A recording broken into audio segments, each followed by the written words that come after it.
Hello mga ka-YouTube, it's me again. Welcome kayo sa aking channel. So in this video, magakalkal tayo ng stock pipe ng TMS 125.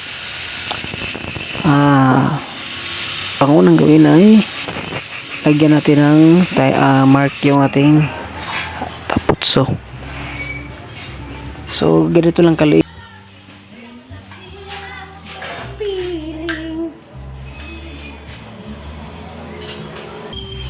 So ayan, lagyan ng marking at saka gumamit tayo ng matalim na bagay, pukpukin hanggang sa mabutas.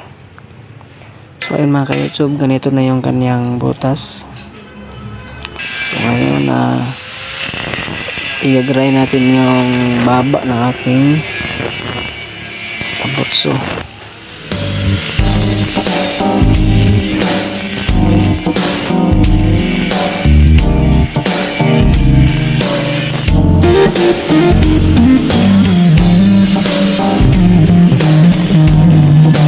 Ayan, natanggal na.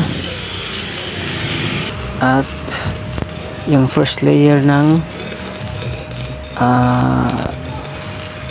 division ay tatanggalin. So ayan mga ka-YouTube, natanggal na yung first division niya, at saka yung pangalawa ay tatanggalin din natin. So wala ng division sa loob.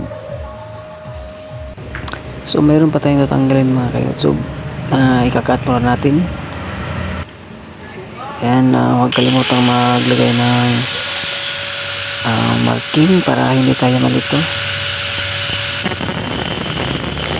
para mapagaan yung ating trabaho. So ikakat natin, puputulin kasi natin yung sa loob mga ka-YouTube.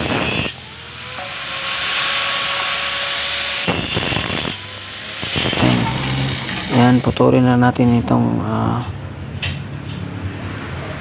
so dito natin puputulin.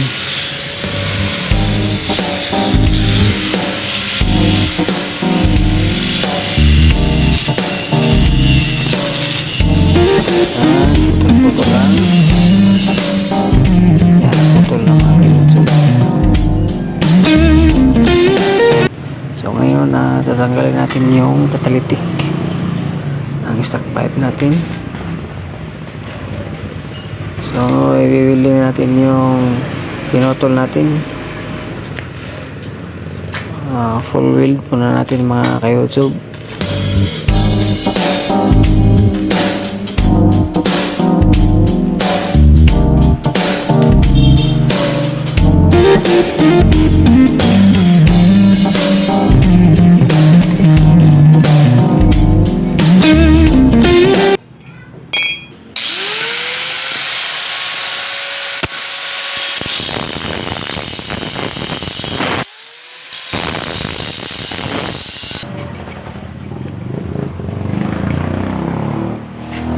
So ayan mga ka-YouTube.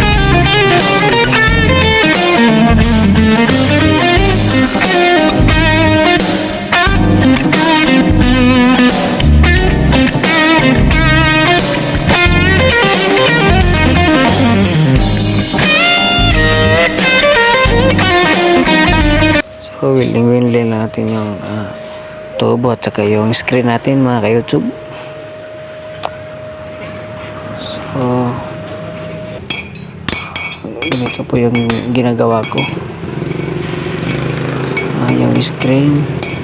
So ganito yung itsura po, ganito yung mga ka-YouTube.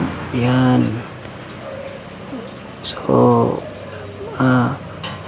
pantay lang yung screen sa baba ng ating tambutso.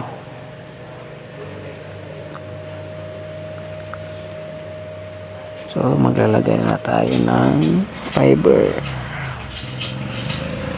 Lagyan na natin ng fiber mga ka-YouTube.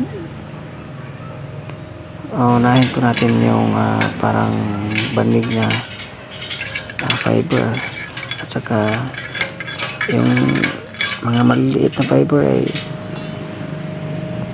ilalagay natin sa itaas. So ayan mga ka-YouTube, So dito naman tayo sa ating baba ng ating stock pipe.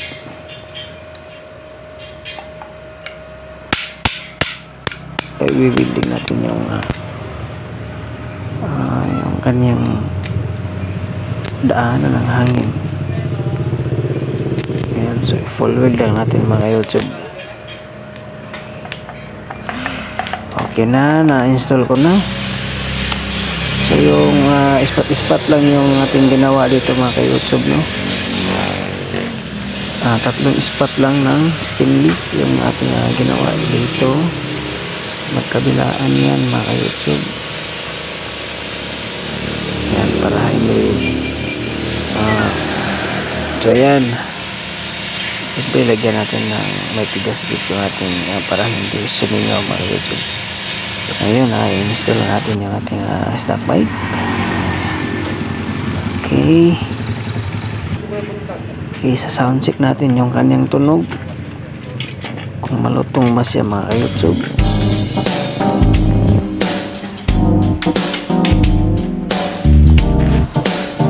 Mga ka-YouTube,